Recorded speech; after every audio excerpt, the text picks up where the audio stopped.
শ্রাবণ মানেই সবুজে মোড়া প্রকৃতি, টুপটাপ বৃষ্টির শব্দ আর কৃষকের ব্যস্ত সময়।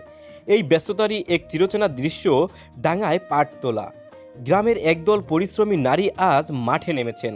পানিতে জাগ দেওয়া পাট তুলে এনে ডাঙায় সারি সারি করে সাজিয়ে রাখছেন। কারো হাতে পাটের আটি, কারো কাঁধে দিনের পরিশ্রমের ভার।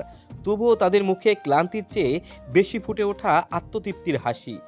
এই পাট শুধু একটি ফসল নয়, এটি বাংলার ঐতিহ্য, কৃষকের স্বপ্ন আর হাজারো পরিবারের জীবিকার অন্যতম অবলম্বন।